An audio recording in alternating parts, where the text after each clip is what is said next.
अस्सलाम वालेकुम my YouTube family, कैसे हैं आप सब। उम्मीद है कि आप सब खैरियत से होंगे। तो आज बात करेंगे नादिया के किचन के बारे में। नादिया की हाँ हुई है जी बच्चे की विलादत। बेटा या बेटी जो भी हुआ है, अल्लाह उसके नसीब अच्छे करे और उसको माँ बाप के हक़ में भी बेहतर करे। तो यहाँ बात करेंगे कि बहुत से लोगों ने, इनके जो सब्सक्राइबर्स हैं, उन्होंने एतराज़ किया इस बात पर, जैसे कि नादिया ने ख़ुद तो इस बारे में कुछ भी नहीं बताया। ऑफ़िशियली नादिया ने इस न्यूज़ को नहीं बताया अपने पेज पर या किसी भी प्लेटफॉर्म से कि उनके यहाँ बच्चे की विलादत हुई है। तो ये प्रेग्नेंट भी थी, तो इन्होंने अपनी प्रेगनेंसी भी अनाउंस नहीं की। जैसा कि आप सबको पता है कि इन्होंने बताया कि इनकी जो बेटी है वो ओ लेवल्स में है। तो ओ लेवल्स का जो बच्चा होता है उसकी एज होती है 14 या 15 साल। तो ये ऑलमोस्ट 14 या 15 साल के बाद इनके यहाँ बच्चे की विलादत हुई है। और ये अक्सर अपने व्लॉग्स में कहती भी रहती थी कि मैं ट्राई टू कंसीव कर रही हूँ। तो लोग इनको दुआएं देते थे बहुत ज़्यादा। तो ख़ास तौर पर वो लोग जो इनको दुआएं देते थे, तो उनका दिल दुखा है इस बात से। प्रेगनेंसी का भी लोगों ने इनके व्लॉग्स देखकर खुद अंदाज़ा लगाया।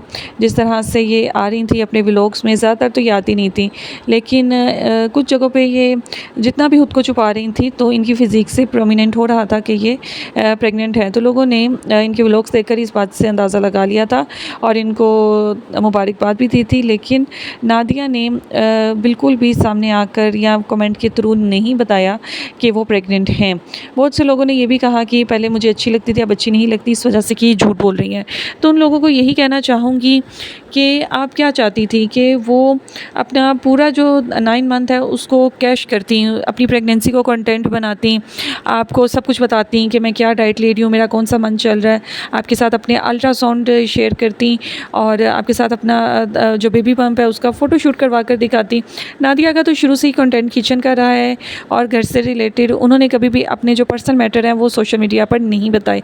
तो ये तो उनका मोस्ट पर्सनल मैटर था।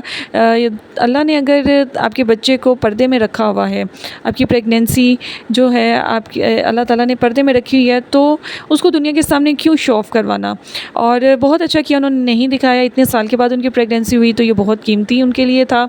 वैसे भी नहीं बताना चाहिए, क्योंकि बहुत से व्लॉगर्स ऐसे हैं यूट्यूब पर जो कि सब कुछ दिखाते हैं। तो इन जो लोग चाहते हैं कि उनको सब कुछ बताया जाए, इस बारे में दिखाया जाए, तो उनको चाहिए कि उन व्लॉगर्स को देखा जाए। तो बहुत से व्लॉगर्स हैं जो आजकल प्रेग्नेंट हैं और उन्होंने कंटेंट बनाया हुआ है, आप प्लीज़ उनको जाकर देखें। और जहाँ तक बात आती है कि नादिया बच्चा पैदा होने के बाद भी छुपा रही हैं, और ये कैसे पता चला कि बच्चे की पैदाइश हो चुकी है। इनके एक व्लॉग में, कुछ दिन पहले का व्लॉग है, आई थिंक 3 या 4 दिन पहले का, उसमें एक बेबी बैग और एक मॉस्किटो कवर है जो बच्चों के लिए यूज़ होता है इस सीज़न में ख़ास तौर पे, वो देखा गया है। और लोगों ने उस बात से अंदाज़ा लगाया कि अब तो हमने बेबी बैग भी देख लिया है और बेबी मॉस्किटो कवर भी देख लिया, अब तो नादिया बता दे। लेकिन नादिया अभी भी खामोश है। आखिर नादिया की खामोशी की क्या वजह है। नादिया अपने बच्चे को कैमरे से दूर रखना चाहती हैं, बिल्कुल ठीक है, वो कैमरे के सामने ना लाएं, लेकिन एटलीस्ट वो ये न्यूज़ तो शेयर कर ही सकती हैं ना कि अल्लाह ताला ने उनको अपनी रहमत या नेमत से नवाजा है। तो लोगों का ये इतराज़ तो राइट है कि नादिया को बताना चाहिए। और लोग ये भी कह रहे हैं कि यहाँ तक नादिया हमारी वजह से ही पहुँची है। लोग बहुत नाराज़ हैं इनसे।